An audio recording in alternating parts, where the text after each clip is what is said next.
welcome to On My Block Podcast, a Green Bay Packer podcast. I'm your host, Ahman Green, along with my good friend and teammate, Mike Wall. Mike, man, how you doing? Hey, G, doing good, bud. Happy to see you here on a Victory Monday. And for those who don't know, Ahman's team is going on. What are you going on to the playoffs, the final, the semis? What is it? What's the deal? We are in the finals for Valorant, which is a shooter game, and it's like a search and destroy. And is it like players, Halo? Is it Halo? It's similar to Halo. There's a lot of shooting involved, but also strategy and game plan wise on how to basically just secure an area, defuse. You and Cartman are on there. Like, yeah, people bring that one up. That's that World of Warcraft Cartman South Park was probably the best ever, wasn't it? I think a lot of people got that like plastered in their brain right now. That's the only thing I can think of. So yeah, we're in the finals for that at Carthage College down in Kenosha. So we got to leave a little bit early. Congratulations, bud! Thank you. How many guys are on your team? Like, how many guys comprise an esports team in college? So total right now we're at around 25, and that's Jesus. I thought you were going to say 5. No, it's like 5. It's like man. eight different teams or 8 different games we play. Valorant is one. So each kid plays one game.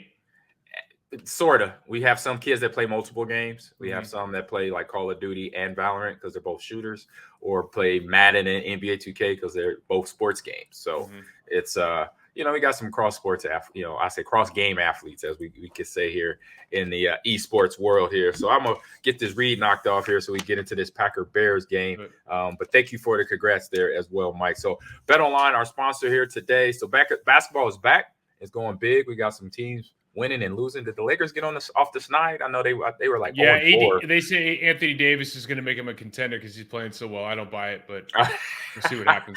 Yeah, we'll see. So, and BetOnline remains your number one source for all your sports betting needs this season. You'll always find the latest odds, teams, matchup information, player news, and game trends at BetOnline. And as your continued source for all sports wagering information, BetOnline features live betting, free contests, and giveaways all season long. So always the fastest and the easiest way to bet on your favorite sports and events, whether it's NBA, NFL, NHL, MMA, tennis, boxing, esports, or even golf. And I think they're over in like the Middle Asia and warm countries right now because it's winter over in the United States and Europe, in upper Eastern Europe. So head to betonline.ag to join. Receive your 50% welcome bonus with your first deposit. Make sure you use the promo code BLEAV, believe, to receive your rewards. So BetOnline, where the game starts, Mike. So when the game started for the Packers and the Bears Sunday, it was actually pretty decent weather. I was actually surprised. It looked nice. It looked nice. Nicer than it was here in Texas. Yeah, it was nicer than it was in Texas. It's raining all day yesterday. Oh, that's what it was? Oh, but I'll tell you what, like, this is – so you win this game. So 28-19, the Packers end up winning. Yep. They're down for most of the game. You watch the game, but then when I watch it like on the end zone. I watch it on the coach's copy. Yep. So yeah. You end up watching like the entire defense or the entire offense or whatever, right? Like like sequentially. And if you didn't know, like if you just cut out the scoring plays, because you think about our scoring plays, right? You had AJ Dillon's big run. You had Christian Watson's big run, and right without both those big runs, you're averaging less than 4 yards a carry. By the way, that's a different conversation. Right. And you have Watson's touchdown, but the point here is, you would have thought the Bears won this game by easily. Right. You would have thought the Bears won this game easily, and they were, I guess, until they missed that field goal. That's what kind of the tide shifted. But it was the Packers are just it's a great win. There's a lot of guys that played well. They are an incredibly inefficient offense. And I don't know how else to say that. And I don't know if it's because of the lack of weapons. Certainly, I'll get into we're not going to be able to do film today together, but I'll get into the film later. Right. We are plagued in the run game in particular with guys running the exact same play 2 different times, 2 different ways. From a blocking standpoint, or missed assignments or technique, and that goes all the way out from the slot receiver all the way to the center or the backside tight end, whatever you want to look at. Yeah, you can't. Right? Have that. It's just and like you can literally mirror the same plays. This is done wrong. This is done right. This one's done right. This one's done wrong. No gain, 10-yard gain, and you're just going, my! And it's like it's not like the Bears. Like the Bears last week in the preview, we talked about it. The Bears are going to trust their young guys. They've got some eye discipline issues, but they play hard. But they're going to let them go out there and they're going to slant around. There's opportunities to be made. They're going to miss some, fill in some gaps, and we just have to exploit it. They were exactly what they thought they'd be, except for Jack. They made Jack Sanborn look like Jack Lambert. Yeah, the linebacker from Wisconsin. Yeah, yes, the kid looked like he was born to beat the Packers. I mean, it was he was running through blocks, running around guys. We just reading plays. We didn't even pick him up. Yeah, we just didn't even pick him up sometimes. But they were exactly what they thought they'd be, and for the most part, they did a really good job of stifling this offense. And then, Christian Watson to the rescue. Aaron made some good plays, and I think in the second half there were a couple good play calls, but. We'll talk about the defense later, but I don't know. What was your takeaway from the offense? Yeah, when I saw the offense, I saw early where they were trying to use AJ and Aaron Jones at the same time, but what Matt was doing was putting Aaron Jones in the slot. So a lot of, as they say, long handoff play routes where he just runs to the flat, he just waits, or a screenplay. And I'm like, why are you trying to do that when just do green formation, run out the backfield with both backs? That's what's been successful all year. And I think maybe thinking too much about, okay, we gotta throw him off by putting Aaron Jones outside on the edge again, and make them think that he's doing this. He's a decoy, but no, we're actually going to him type situation. And I don't mind that, but why do that when I mind it. Yeah, I mean, he shouldn't have 9 carries though, AG. He has 9 carries. Right, and it's like, just put him in the backfield. Don't split him out wide. Don't give him. Put him in the position to win right away, and don't try to. Even though he can catch the ball, he could do those dynamic things. But his bread and butter is just in the backfield, shotgun or green formation, and rotate the backs like they did. But eventually had to lay heavy on AJ because Aaron was out with the shin injury. So I just thought it was like this thinking a little bit too much in some situations, trying to use the running backs basically.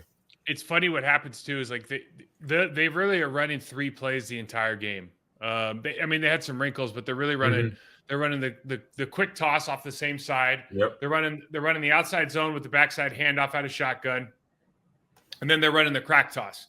Those are the plays that they're trying to get going. And what happens is, you miss a block on the outside on the quick toss, and AJ and Aaron loses 6 yards and looks like I thought he broke his leg on that play. Or a knee. That's what I thought. Yeah. So and then you start like all of a sudden, we've talked about this before.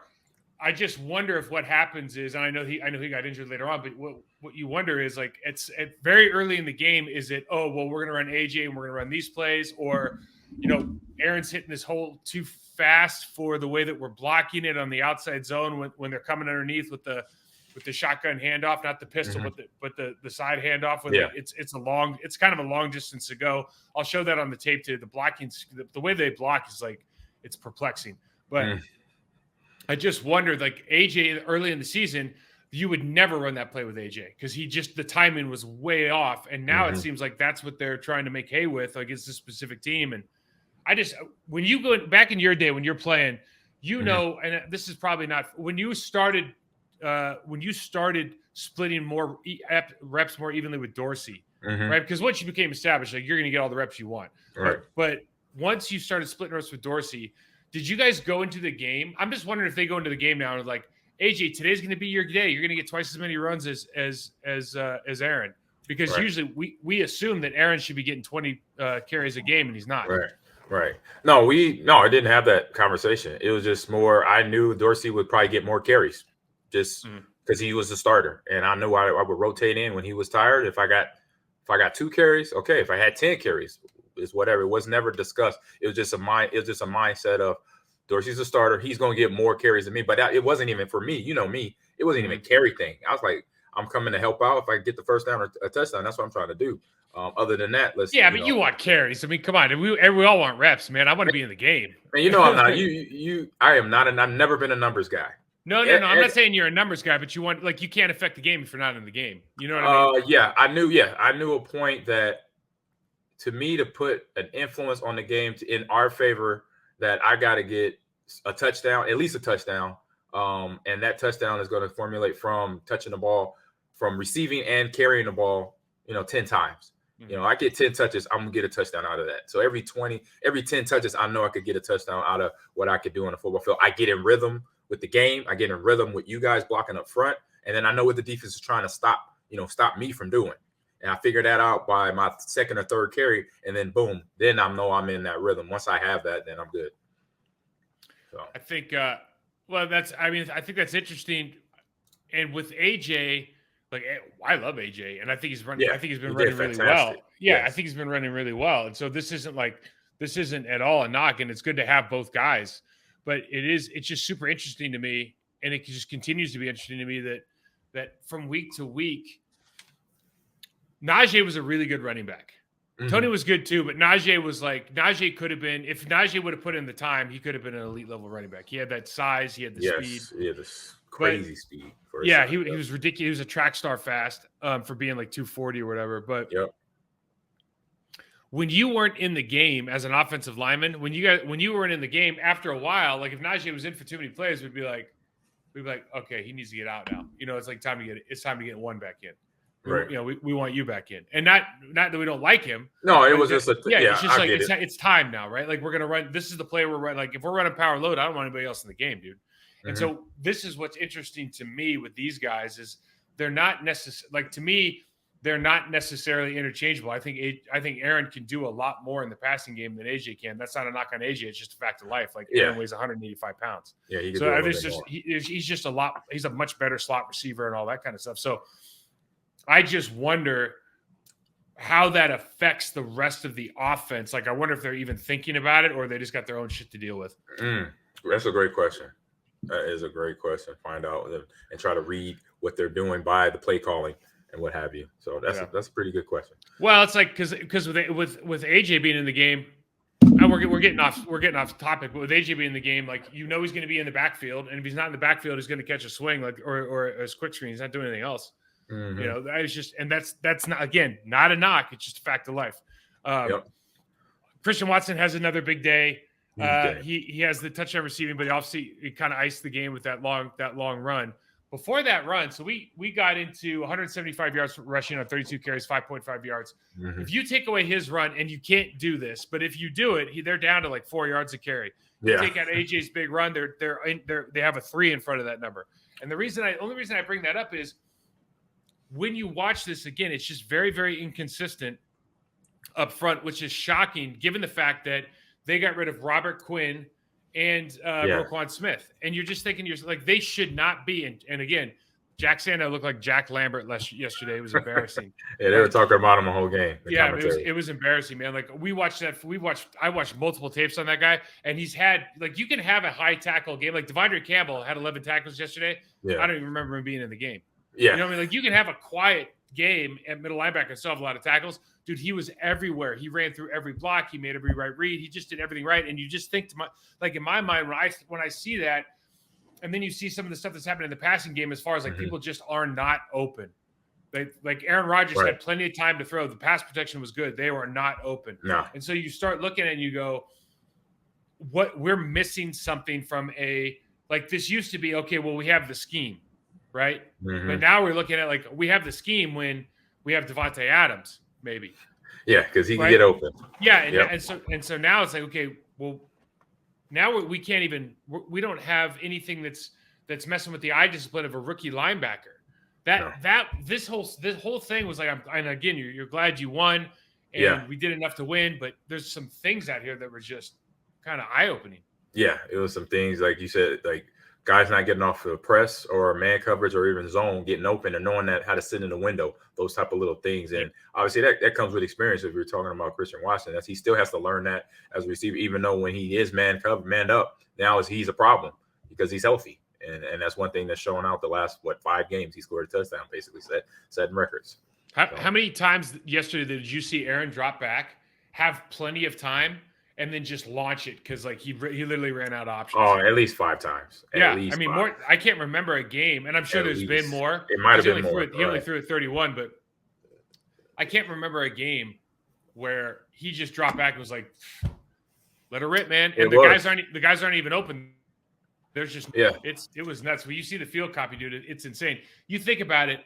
this is a really interesting stat to me. Like, I'm not really into stats, but like when you look at yards per attempt in the run and the pass game, it's almost identical.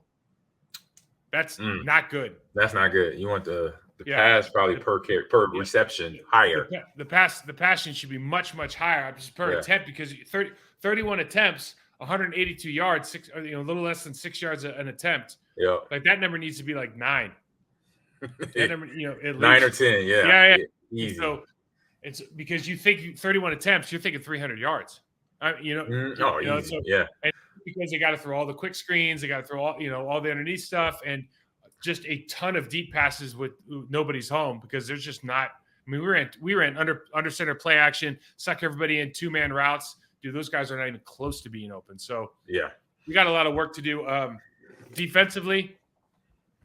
Look, man, Justin Fields and the crew gained 400 yards on offense. Man, that right there it wasn't an eye opener. I just thought it would be an adjustment, knowing what he's been doing the last couple of weeks, and everybody's been watching it.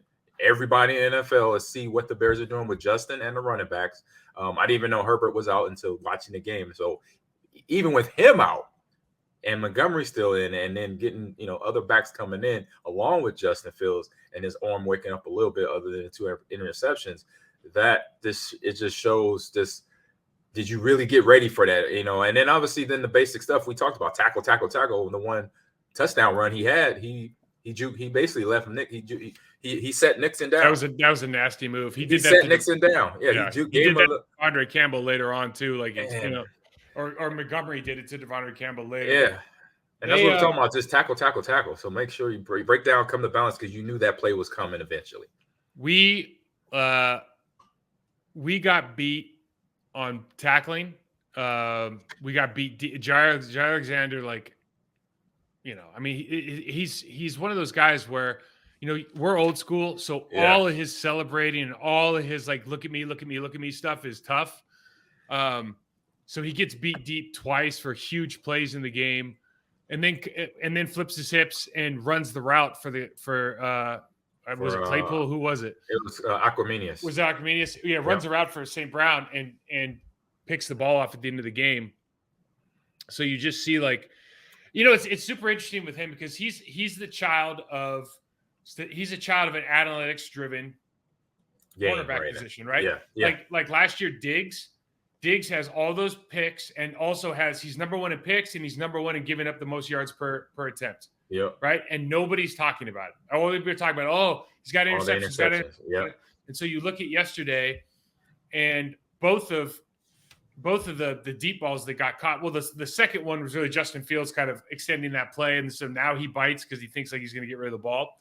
Mm-hmm. But the first one, man, he's just sitting there waiting, because he's just waiting for the break, and just gets run right by. And the mentality is always like, well, I'm just I need these picks. I need the picks. And when he ran that route, dude, honestly, you see, he's one of the best in the business, because we talked about last week. He can flip his hip and run those routes better than anybody. But it reminds me of when Deion Sanders was the best defensive back in the league, when Darrell Reed was the best defensive back in the league. The reason that they were considered the best, and I just don't think DBs think this way anymore. But the reason they were considered the best is because quarterbacks wouldn't even throw over there. No. That's the difference to me. Like Jalen Ramsey, when he was top notch, Richard Sherman to some extent. Remember, he used to, I'm tired, because nobody even throw to him, because these guys weren't even close to being open. And that's what has fundamentally changed maybe at that position, is the mindset is all about now, I got to bait. Diggs is probably the most obvious one.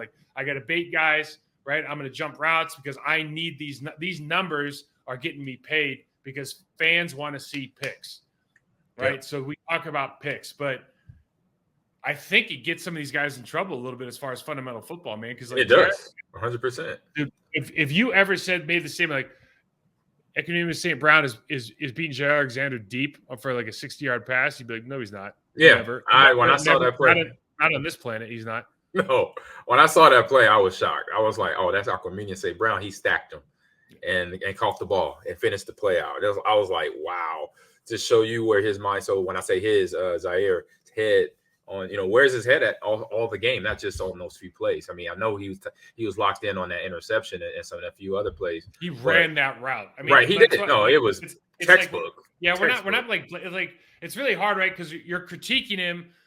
We're not critiquing him. You're saying I just think it's a different way that I just think they think about the sport differently now, or about how they add value. Right. It's like, do you remember when Peanut Tillman was playing for the Bears and with Lovie Smith, and they had the most turnovers in the league, right? So Peanut became famous for punching the ball out. Yep. And so what happened was, and they were the number one defense in the league back then. And, oh, by the way, they had Urlacher and Tommy and Briggs. Like, they had all those guys, right? They were also happened to be in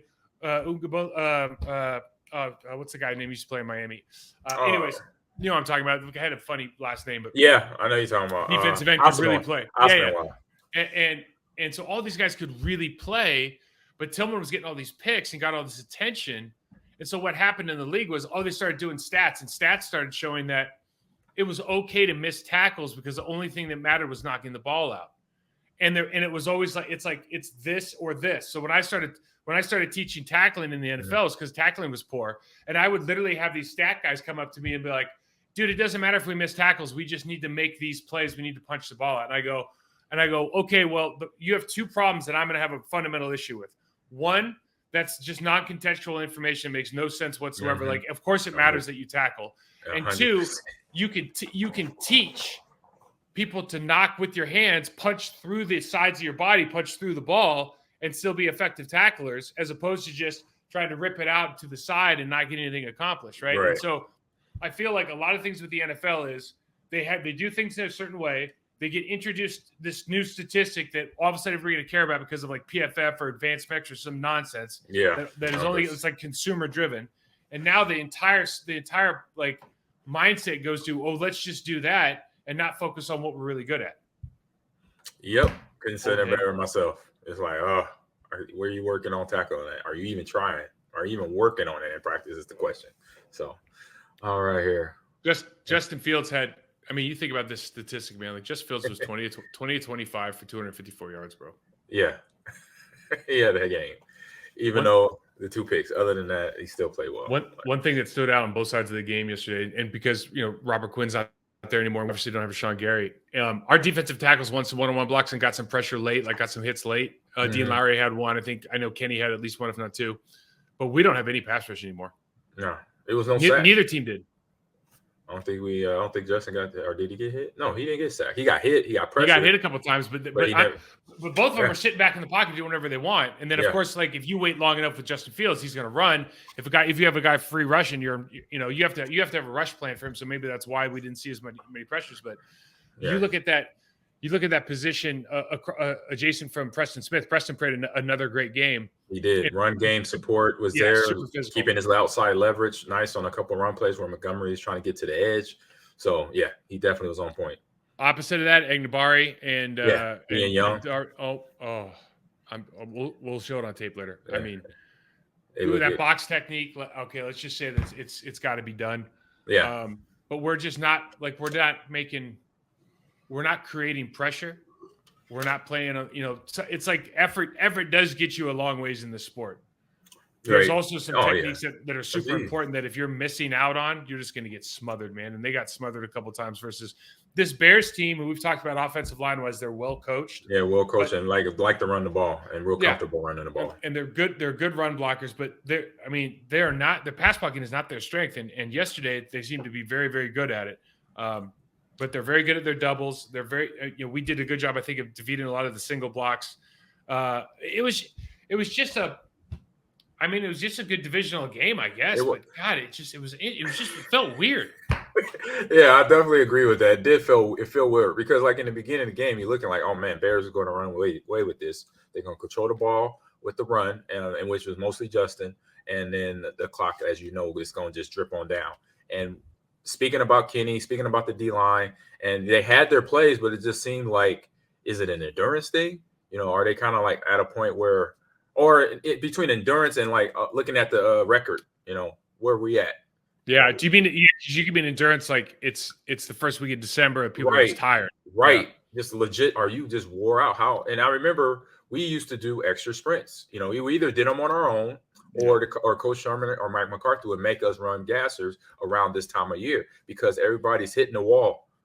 Some pros do it, even though you've been perennial pro 10, 8, 9, 10 years. You sometimes your body kind of still is like, oh man, if you started the season fast and had a lot of reps, you kind of hit that wall.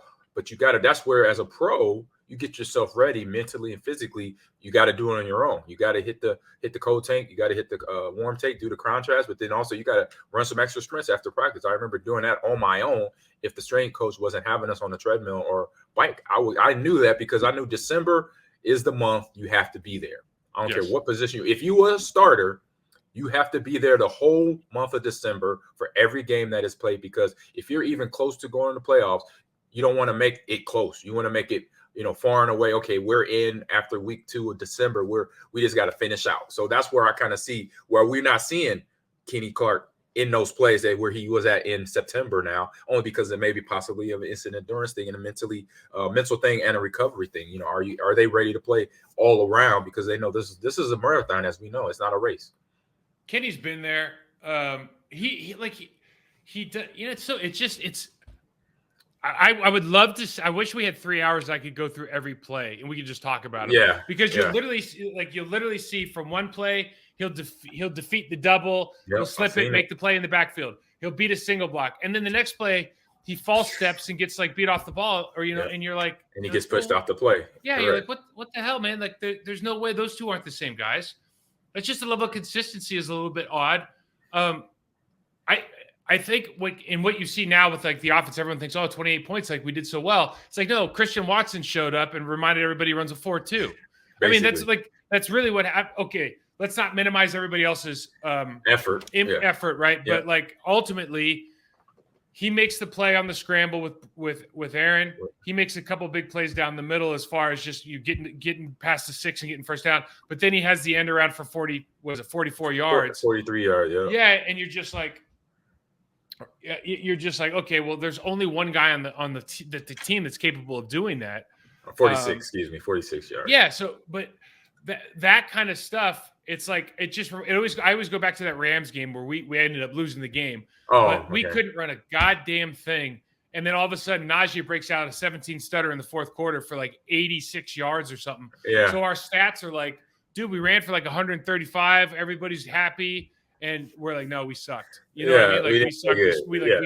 We screwed you over. We screwed the team over. Offensive line felt terrible. Yeah. But it looks one way. It looks like, oh, dude, 30 carries, 150 yards. Oh, you guys killed it. No, we sucked. We really sucked that game. Yeah, as a pro, what you did wrong. Exactly. All right, guys, let's check out some good, bad, and the ugly. So special segment this week. Ahman had to leave, but we want to do a little bit more of this tape analysis. So this is actually the good, bad, and the ugly for the offense. Let's start with the good. So we talked about this guy. He looked like Jack Lambert on Sunday. I was shocked, to be honest with you. But this is kind of what we're talking about. These are just a long touchdown run from Christian Watson. And you see the eye discipline or lack thereof. And I was just surprised they didn't go to this more earlier. You see he takes off. Where'd he go? Where'd he go? Who's on first? Whatever you want to call it. But Christian Watson's out the back door. And this is kind of I think the eye discipline stuff that we were talking about. By the way, you love this Superman. I'm not sure what we're doing here, but I've never jumped that high in my life. Excellent play. Go to the next one here. And one thing we talked about a lot before the game was that the Bears are going to have to move around. They're going to have to jump. They're going to have to shoot different gaps. And what happens sometimes when you shoot different gaps, you put yourself in a bad position from a leverage standpoint on the line of scrimmage, but also off the line of scrimmage if you don't have all of your gaps covered. For example, if these guys go backside, so if 74 goes backside of Josh, and then if the defensive end goes into the B gap backside of Zach Thomas, if there's not somebody filling immediately, which you can see here, 57's not in a position to fill outside, so it's got to be something coming from the slot. And if they don't do it, all of a sudden you get a great pickup. You're out the gate. Huge play in the game. Touchdown, A.J. Dillon. Great run for him. Great run after contact as well. But if you look at it from this standpoint, you see the slot player has inside leverage, right? And he's also backed up by the safety. But as soon as they go in motion, they switch off. He chases across, and all of a sudden you're in a bad position because you've created no C-gap leverage point. You've crashed that B, and now it's easy to wall off the linebacker, get downhill. So these are the things. This is the kind of the feast and famine deal when you're trying to, as a Bears defensive line who doesn't have Robert Quinn anymore, doesn't have Akeem Hicks anymore, trying to create some pressure. You have to move around because if you just the thought process is if you stand there and just try to double or take on those single blocks, you're not going to be able to cut the mustard.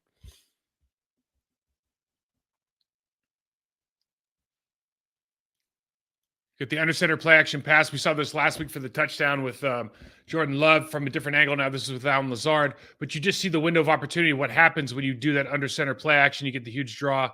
I love these plays. I wish we could see more of them. I love it when we do play action to one side, we flip our hips, go back the other way, and get that window that's kind of diagonal across the middle of the field. I think that's one of the hardest things to cover from a defensive standpoint because that DB's got outside leverage more often than not, especially in a cover 3 look or a cover 1 look. And then that linebacker's been sucked across the other side of the field. So getting back to his drop spot is damn near impossible if the quarterback can flip his hips quickly. Love what we did here. A.J. Dillon falls down on this play, but because of the double team, and we just don't appreciate the double teams enough when they're good, this double team is moving this defensive tackle, linebacker, and the other defensive tackle back 5 yards. A.J. Dillon falls on the ground without being touched, can get up and rush for another, 4 yards? That is a monster job by the offensive line, specifically Josh and John Runyon Jr. there, of creating great double team advantages. Another great double teamer by Zach Tom and Mercedes Lewis. This is what happens when you hold your point on the inside by Zach Tom. He comes back. Now, he shouldn't have that right arm in on 91. You should leave that right arm free in the B gap so you stay bigger and you can turn your shoulders faster. But he does it. Great footwork. Now comes down on 57. Sanborn, Jack Lambert, reincarnate. Great bounce here. Huge play. We're up on the safety. Again, just a very, very simple technique. Very easy to execute, but you have to have the discipline to do it consistently. Zach Tom does a great job there for a rookie. Mercedes Lewis always doing a good job there. And then when you're able to rise up on that linebacker as he shoots and able to close that door, all of a sudden you're in control of that defensive end, even though it's a tight end blocking him, it is Mercedes Lewis. So AJ can make that great play up on the safety.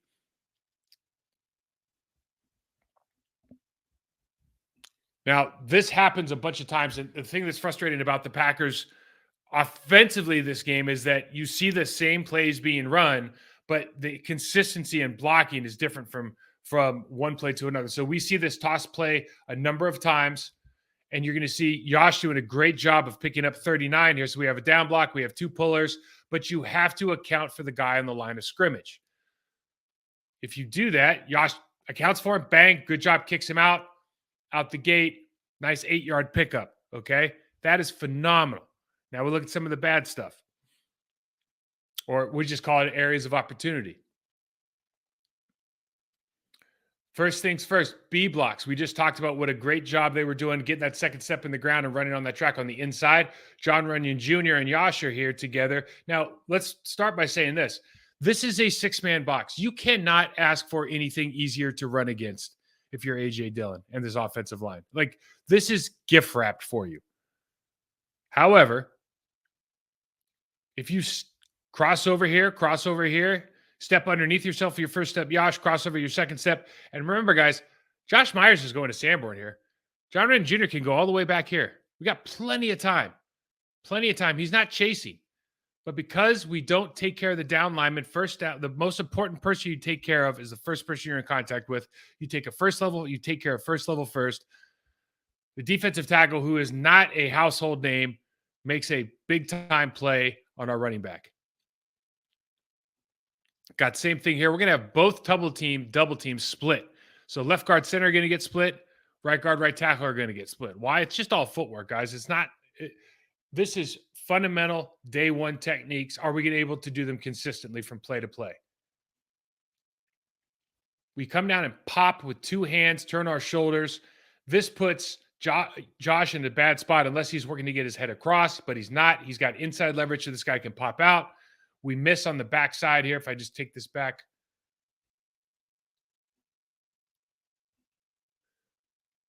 It's not that John has poor footwork. It's that Josh doesn't gain enough ground, 1. And 2, because this guy's standing up, Josh has to be a lot tighter. He doesn't need to take that inside leverage. This guy's not going to cross his face. So even though he gets a second step down, he's displaced himself enough where it's easy to split. and we make a play. Again, this is why the inefficiency in the run game or the entire offense was kind of frustrating to watch during this game, because the expectations are we're a well-coached team up front. We should be a little bit better at some of these things, the basic fundamentals of the sport. So Zach Tom, this is just kind of a learned thing. This is kind of fun to think about, guys. Now, we talked about the Bears defensive line are going to have to spike. They're going to have to stunt. Going to have to move. They're not going to stay in the C gap or the B gap. They're going to go to the B and the A here. You could tell already where they're going to do it by their safety. You can tell by where the safety is. You can tell by their stance. But we picked this up, and if Zach Tom is going to go for an initial B block with Elgin Jenkins here, a double team with Elgin Jenkins, and he sees this guy go away, you got to get that second step in the ground, bam, and go rails up on a track north and south, cut this off. AJ will cut underneath you here, and these are where big plays are born, right? If you're going to stunt, if you're going to move around on the first level of defense and you get caught, that's where the huge plays are. We don't get that done. He gets pushed down. He gets washed. This is a tough block for Mercedes because he's trying to now cut off a player who's running away from him. We got to make the cut early in the backfield, and it's an easy tackle, small gain, if any at all. And this is some of the ugly stuff. And let's just take a quick peek. Notice over here, there's a lot of kind of you're going left. No, we're putting over. No, you go left. No, you come back over here. And all of this turns into a situation where we just saw Yash pull and take the guy on the line of scrimmage, do a great job. And now we see our rookie, Zach Tom. There's a lot of miscommunication here. We got a down block. We have two pullers, and we miss this guy. And this is where Aaron Jones gets tackled. I thought he broke his leg right here. I'm glad he's not injured. I know he had a little bit of a shin thing, but those are the kind of plays that are problematic. I've somehow shifted this into the wrong sequence. Let's go to the good. Actually, so let's start with this one. So I'm looking at defense, the good, and then let's go back and take a look at this play, because this is big time. This is why you draft a Quay Walker. So they got shotgun, and right here, they're basically level, right?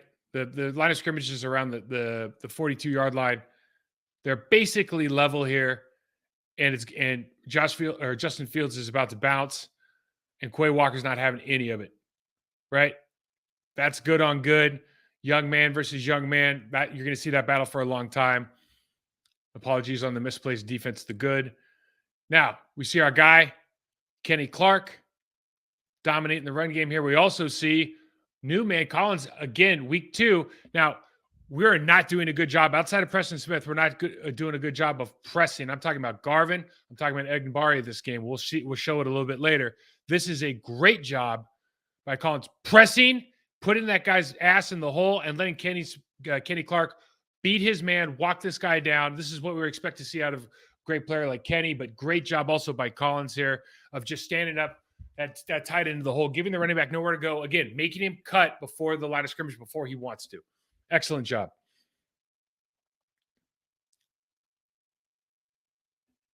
We got shotgun. Open up here. We got single high. And huge play in the game, Jair Alexander. And I'm highlighting this because this guy is special. He's unique. Like Ahman and I are not all about the grandstanding, and he does, in our opinion, way too much of it. In my opinion, way too much. But I'll speak for myself right now. But he is unique, man. And this is box office. He runs the route and steals the ball. And you see when he gets beat, we'll show those later in the ugly, but you see the confidence that he has. Like, he's going to run people's routes for them. He's going to sit and be flat-footed or backpedaling when guys are running right at him. He has that confidence. He can flip his hits and move because he's just a different kind of animal. Now, we just talked about guys not being able to press the hold, guys not being physical on the outside line at the outside linebacker position. That does not include one of our favorite players, Preston Smith. This is how you handle the backside tight end block. Take him out. He didn't take out his knees. He hurt his soul right here. This dude does a flip. Bop. Creates a pile. That's what big-time physical run defenders do. Preston Smith is exactly that.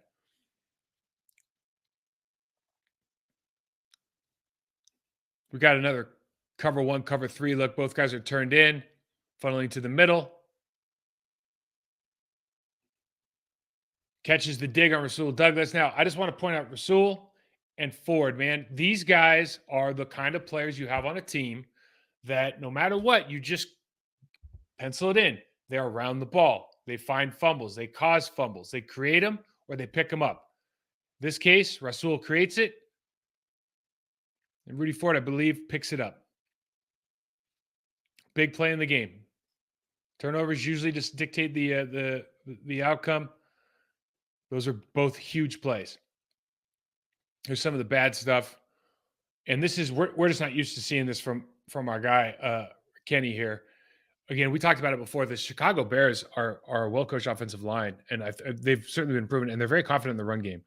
This double team that he's about to take, really, he's playing kind of a 4-eye technique right here, and you don't expect him to get walked like this, 5 yards back. You just don't expect it from Kenny. He usually attacks that tackle and just braces up there. The guard did a good job if we go back.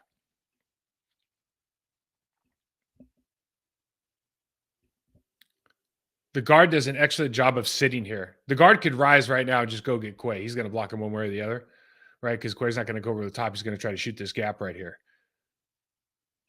Okay?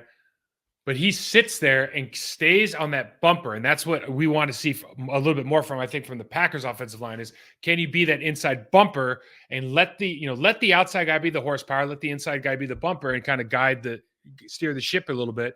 They do a great job of it against our guy, Kenny Clark. They get a nice run.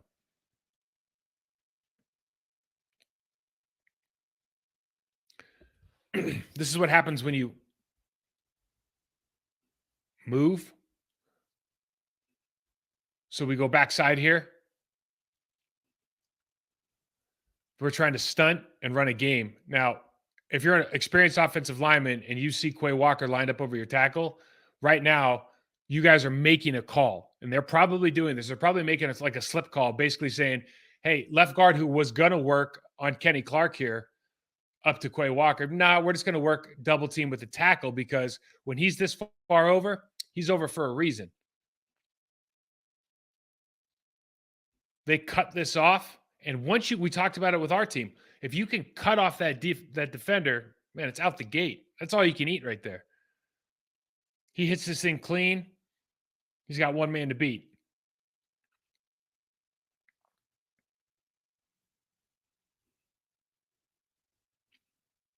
This is just tough. Nixon's, listen, he did a great job as a kick returner, especially in the game before. This is a tough look. This is a very unique athlete. This Justin Fields, man. I didn't put this in the ugly because I'll be honest with you. Like it's the minute he breaks down and then he crosses over with that right foot to go upfield to chase him again, the guy's out, right? And he does it too early. And there's a lot of, from a tracking standpoint, there's things you can improve, but Justin Fields is big time.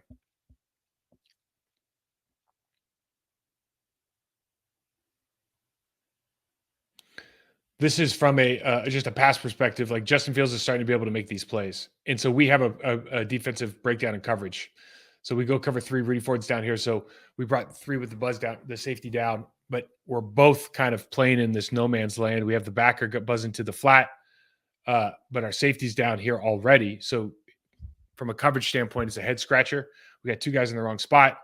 They can run the 7 sail. And that's just a great throw by Justin Fields. Some of the ugly stuff here, guys, that we have to clean up.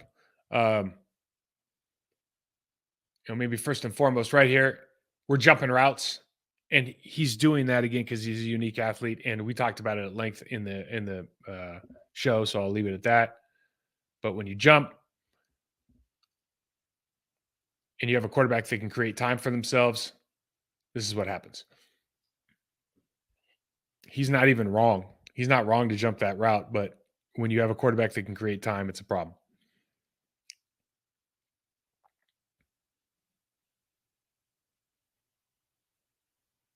This one is, I stopped it here because he's flat-footed.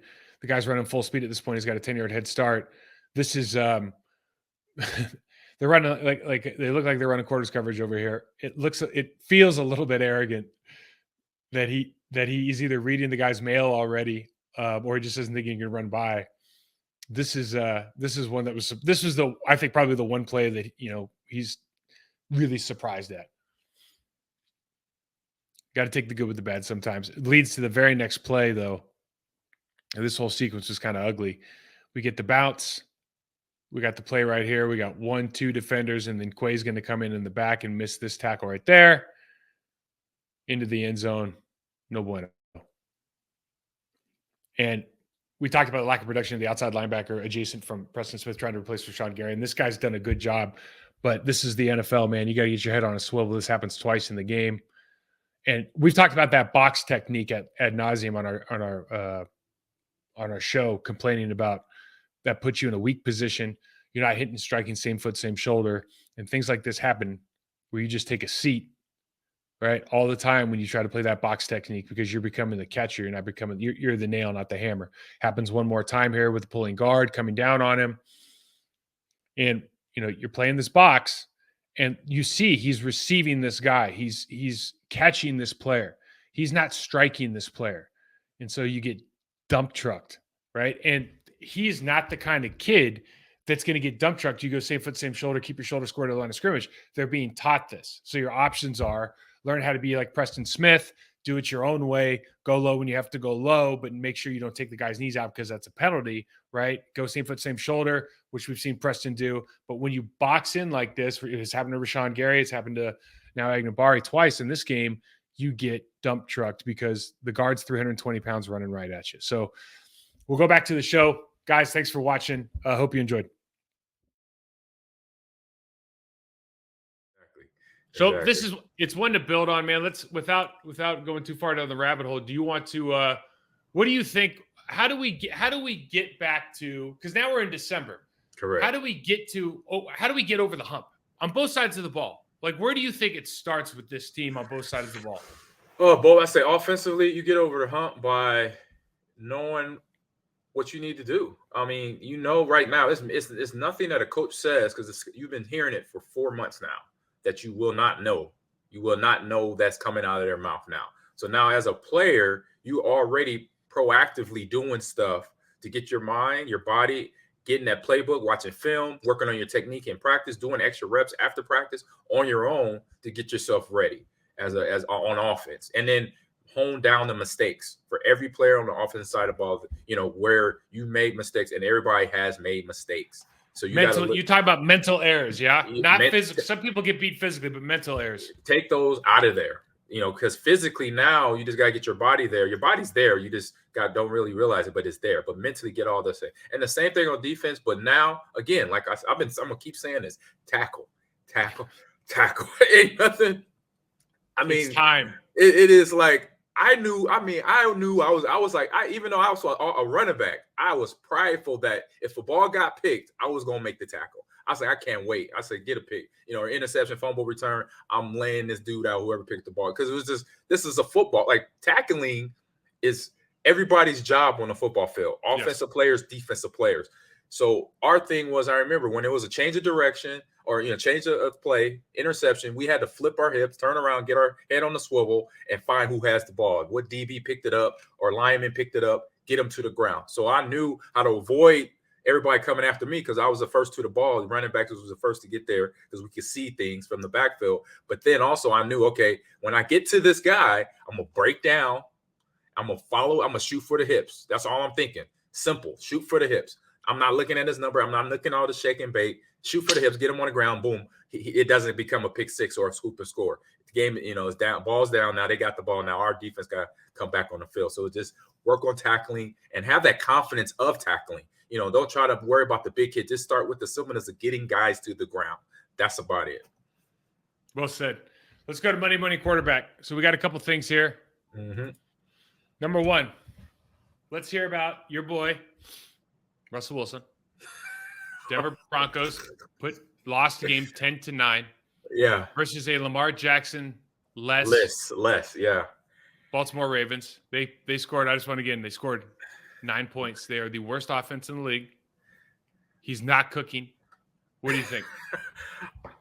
And he is just having one of those years. This is not one of those years. Bro, nobody. Okay, You are not a Hall of Fame, whatever. No, Whatever yeah, you he's thought, unfortunate. I've seen whatever you thought he was. right. You are not that kind of player and have this kind of year. No way. No, it is. It's tough to see because of what he's done in the past, and on a new team, with Hackett, because they're even talking about obviously he might be gone, and that whole staff would be gone. Dude, that So whole building's going to be right. gone, bro. So Those they're are new already owners. talking about it's Yeah. new owners that weren't hired. They didn't hire Hackett and his crew. So they already, the rumors are already running around the rumor mill. So that means not only Hackett, but then Russell's on the slate too. Can you imagine, like, so do you remember, I don't know if you remember this, but when they were working on the deal, right? There was like 5 or 6 people who wanted to buy the team. I remember that. As we're already running the team. We're like, we got to get this coaching staff and everybody in place. So like everybody will be happy. And they're okay, what do we do? We'll go get Hackett. He's from the Packers. They run Aaron Rodgers, a word association. Right. Okay, it's going to be great. We'll get Russell Wilson signed into the biggest deal ever. Blah, blah, blah, blah. Word association. It'll be great. And now it's like, no, it didn't work out. The owners have to be thinking like, why didn't we just tank this season? We could have had all our picks back. Right. We could have not paid a coach. We could have done all this We could stuff. have money in the bank to pick up people in the coming year. You gotta be so angry, man. Right. Yeah. So yeah, it's bad all around. I mean, like I said, I'm super surprised. I mean, for just at this level of game where it seems like there is it's like zero. It almost seemed like it's zero communication on that in that locker room from the mental errors. I think they must. I honestly think they must hate each other. I'm talking about those people. I'm thinking about there's people in that locker room, player to player, player to coach. Right. I think people must hate each other in that locker room because you just, it's impossible that they're this bad. They're this inept. Honestly, it's just impossible. We've proven even with one weapon. Yes. Like they have one weapon. They have Jerry Jeudy, right? Yeah. Or the Cortland Sutton. They have two. If you had one guy that you could score more than they're scoring right now, with a competent quarterback. Yeah. I mean, we've already shown it in the league. Yep. You know what I mean? Yep. It's insane. I keep going back to it. Like John Schneider, Pete Carroll, like they talked about it. It got leaked out. The last 2 years, he's cooking. He's cooking. No, he's not, and we're not winning. And he was struggling. They could not have been more right. Yeah, they nailed it. They whatever they saw being in the building, in Seattle every day for 2 years, then they have the best information to make that decision to put him on the market and to make that deal happen. So they look, they're happy and good. So that's what I'll say about that. That's my last line on that for them. It's just tough to watch. So Jimmy G breaks his foot yesterday. He's out for the year. Yep, okay, so the Niners have a monster win against a good Miami team. Everybody kind of gets to see the Niners defense is that defense. Mm-hmm. What do you do now with the Jimmy G situation being what it is? I think the other kid's still out, right? Trey. Yeah, he's still out. Trey Lance is out for he had a broken ankle. He had a broken ankle. So okay, so he just they got the young kid. Here's why I'm asking the question. Baker Mayfield asked for his release from Carolina, and it just came up. They just released him. Oh wow! Do you if I'm Baker Mayfield, I'm buying myself a ticket to San Francisco. To San Francisco, right? Because bro, you need to learn how to play football, and I don't think there's a better person to learn from than Kyle Shanahan. 100%. I respect him a lot. Yeah, he's done a lot. Do you think that the Baker Mayfield experiment would be worthwhile, though, in San Francisco to Kyle Shanahan? I say, from a money standpoint. No, forget the money. He'll do it. Okay. If he doesn't do it for free, he's a fool. Got it. Oh, you talking about Baker? Yeah. Yeah. No, I'm talking about from the San Francisco side of it. That's what I'm saying. There's no money. Let's just take the money off the table because they're playing veteran minimum at the very, very most. I say for Kyle and who he is as a coach, I see there's a potential in him in taking Baker and be like between Purdy. Purdy did okay, the backup, but just to have quantity and then the good thing is Baker does have some years on him, some good, some indifferent, some middle of the field, but at least having a guy that is going to put some effort in when he's hot. Because you see that with Baker. When he was on it, then he's a solid quarterback. He could be trusted. He could throw certain passes. He could make good decisions. But when he's in the place he's at now, But you got to have a good coach behind it. And we know Kyle Shanahan could do that. Yeah. He's that good coach. He's that somebody they that got so many weapons too, right? Oh my God. Like that was the team right now. The 49ers, I was looking at them like before this. I'm like, this is going to be a problem for the NFC. I said, anybody got to deal with the 49ers between regular season and then playoff? Ooh, I said, that's going to be tough. I said, because that defense right there, it says a lot. You would think that you would think that Christian McCaffrey would have something to say about that too, or they go to him and say, these are the kind of the because he was points, there, right? Like, yeah. It's like I wonder what Christian McCaffrey would say about Baker Mayfield. Yeah, I literally have no idea. True, we don't know. Yeah, it's just kind of interesting. Interesting. That's probably the gateway. He's probably the gatekeeper.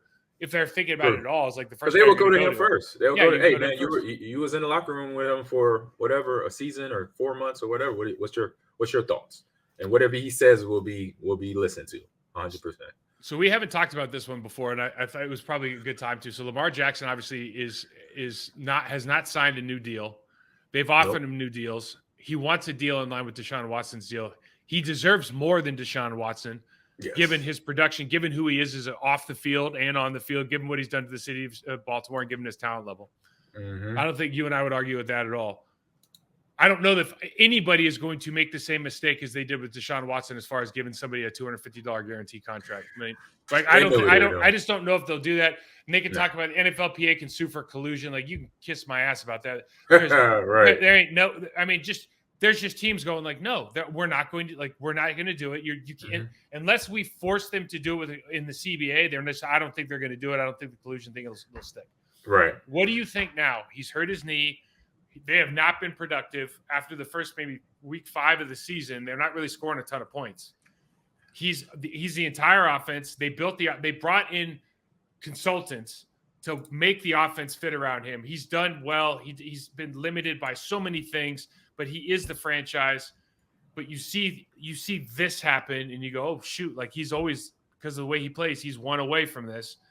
Has he hurt himself here, or do you think this matters at all?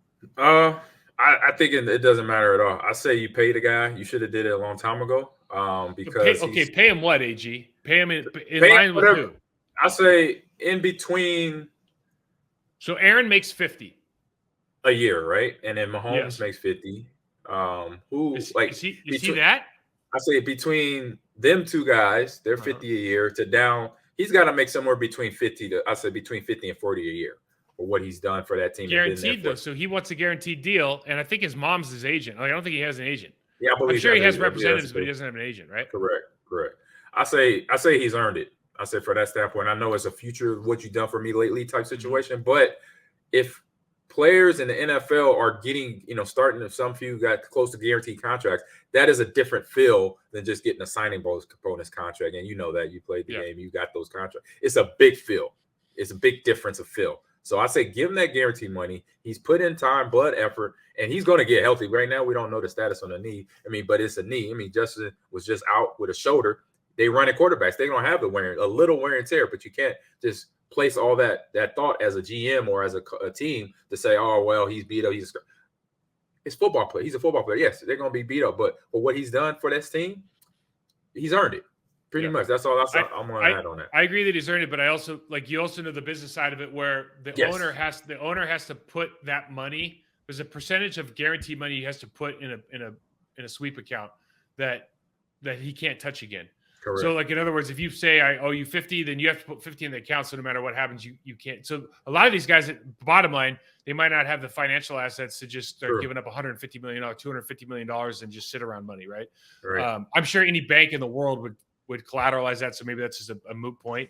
But it's interesting to me that, like, for me, I would go, okay, well, then I guess you probably don't want a 7-year deal because I can't give you $350 million guaranteed. Do you want a 3-year deal? I can give you 150, or you want a 4-year deal? I can give you 200.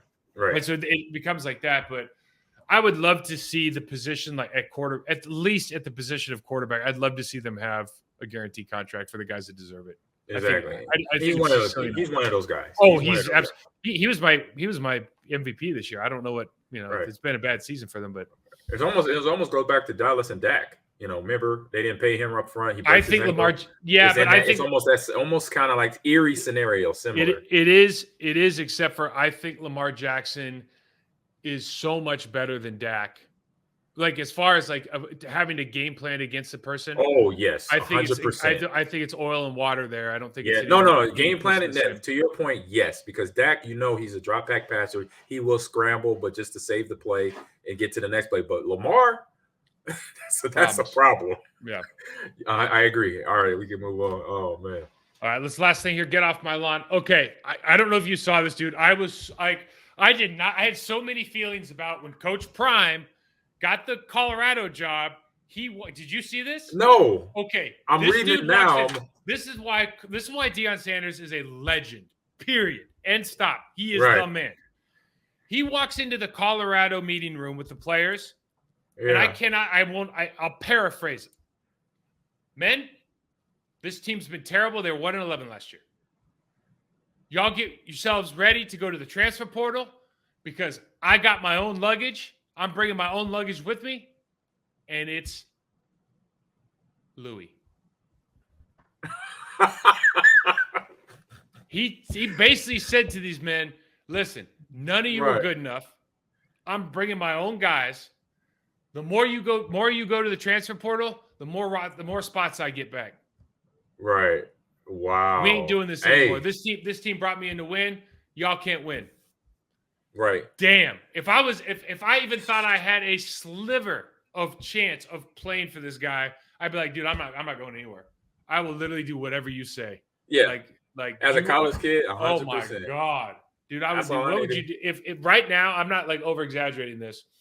Mm-hmm. If you said to me, you have a son that is a high school senior, where do you want him to go next year? I would say Nick Saban is still number one. Yeah. Okay. Deion Sanders just shot up to number 2, and it's not even close. Yeah. Oh, yeah. Dude, he might be just because of who he is. I don't care about Colorado. I don't care about what's going to happen to Pac-12. I don't care about that dude he's just built different than everybody else. Yeah. I mean, he's a I say Hall of Fame player, but a guy who understands, that's been through it. He's been through everything, a human being can be through, good and bad. And now he's been in a spot to where he's now developing student athletes, people, and showing the work ethic, showing the accountability, and being real. And then with his flavor, because he's Deion Sanders, he throws that on. Then it's a layer of that where people, would be from when we met him. We were kids watching him. He high stepping along with that, but they don't having the knowledge to understand what's worth watching or what's worth doing, if that makes sense.